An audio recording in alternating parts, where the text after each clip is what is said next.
इत्तकुल्लाह, अल्लाह से डरो। कि रब ने फरमाया वलक़द वस्सैना अल्लज़ीना ऊतुल किताब मिन क़ब्लिकुम व इय्याकुम अन इत्तकुल्लाह, जिन्हें किताब दी गई है। हाँ, तकवा का किताब से ताल्लुक है। किताब जिनके पास आई है तो गोया किताब को कबूल करने वालों में पहला वस्फ यह है वस्सैना, कि उनका हमसे राब्ता है।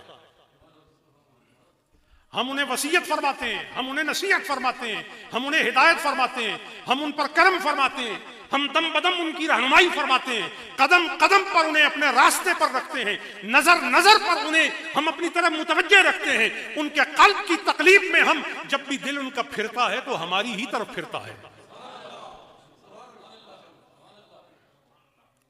वलक़द वस्सैना अल्लज़ीना ऊतुल किताब, ऐ खुशकिस्मतो तुम्हें हमने किताब दी। जिन लोगों में किताब उतरी, गौर करें, किसी का किसी की तरफ खत आ जाए तो कितने खुश हो जाते हैं, और अगर किसी की किताब आ जाए, एक वर्के का खत अगर इतनी तस्कीन खातिर का मूजिब है, तो जिसने अपनी मखलूक की तमानियत के लिए और अपनी मखलूक की फलाह के लिए और अपनी मखलूक की फौज के लिए और अपनी मखलूक की हिदायत के लिए और अपनी मखलूक की करामत और इज्जत और आबरूमंदी के लिए एक नहीं, दो नहीं, तीन नहीं, चार नहीं, पांच नहीं, 114 पैगामों के सरनामे अता फरमाए हुए, आयतों पर आयतें अता फरमाई हुई।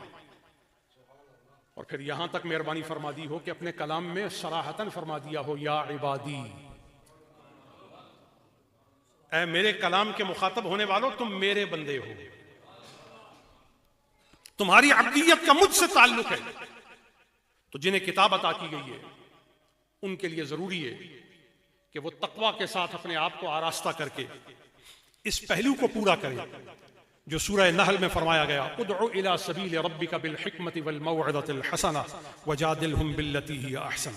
अपने रब के रास्ते की तरफ दानाई के साथ, अच्छी नसीहत के साथ लोगों को दावत दो। किताब वालों को और तकवा वालों को और दानाई वालों को पाबंद किया गया कि तुम अपने रब के रास्ते की तरफ दावत देने पर हर वक्त मुतवज्जे रहो, लोगों को अपने रब की तरफ मुतवज्जे करो, अपने रब से जोड़ो। और जब उनके साथ किसी बात पर मुबाहसा भी हो जाए, वजादिलहुम बिल्लती हिय अहसन, अगर उनके साथ किसी बात पर बहस भी हो जाए तो बहस भी इतने अच्छे तरीके से करो कि उसका नतीजा अल्लाह का तकवा, अल्लाह की मोहब्बत, मुस्तफा की पैरवी और कुरान से जुड़ने का ही पहलू निकले।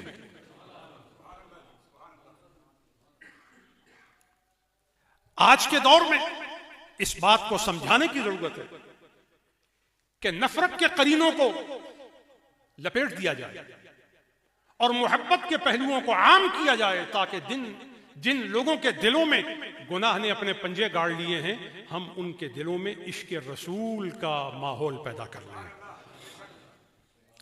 सूरह आल इमरान में तकवा के लिए और रुजू इल्लाह के लिए खालिक व मालिक के कायनात फरमाता है, इन्न फी खल्क़िस समावाति वल अर्द वख्तिलाफिल लैली वन नहार लआयातिन लिउलिल अलबाब। फरमाया, लोगों, जमीन और आसमान की पैदाइश और दिन रात के बदलने में अक्ल वालों के लिए हमने निशानियां रखी हैं। आसमान की बुलंदी को देखो, जमीन के फर्श बनने को देखो, और दिन और रात के एक दूसरे के पीछे आने को देखो, तो हमने इनमें निशानियां रखी हैं अक्ल वालों के लिए। और अक्ल वाले वो हैं जो उन निशानियों में गौर करके निशान से हकीकत तक, मुराद तक, मकसूद तक पहुंच जाते हैं और खता से बच जाते हैं। और मकसूद क्या है? अल्लाह। मकसूद क्या है? बोलिए ना, मकसूद क्या है? हदीस शरीफ में आता है कि जिसको ये ताक़ुल और तदब्बुर मिलता है, उसकी जिंदगी में, बुखारी और मुस्लिम की सही हदीस है, मेरे आका, मेरे मौला, मेरे सैयद, मेरे मुर्शिद और मेरे जरिया और मेरे ज़ुख्र इरशाद फरमाते हैं, मन युरिदिल्लाहु बिही खैरन युफ़क़्क़िहु फ़िद्दीन। जिस आदमी को खैर खुदाबंदी पहुंचती है, जिस आदमी को नफ़े रब्बानिया का वाफर हिस्सा मिलता है, उसकी निशानी क्या है? युफ़क़्क़िहु फ़िद्दीन, अल्लाह ताला उस शख्स को दीन की समझ अता फरमा देता है। वो ऐसे लोगों के साथ बैठता है जिनके साथ बैठने से उसे दीन का फहम और दीन की फ़क़ाहत और दीन के अंदर गौर व फिक्र हासिल होता है। और जिस शख्स की सोहबत से आपको दीन की फ़िक्र मिले, दीन की समझ मिले, इस्लामिक ज्यूरिस्प्रूडेंस के साथ आपकी इंटरेस्ट इंड्यूस कर जाए, समझ लीजिए आप अस्हाबे किताब के साथ मिल गए, आप अस्हाबे तक़वा के साथ मिल गए, आप जमाअत मोहम्मदिया के मकबूल लोगों के मर्दों में दाखिल हो गए।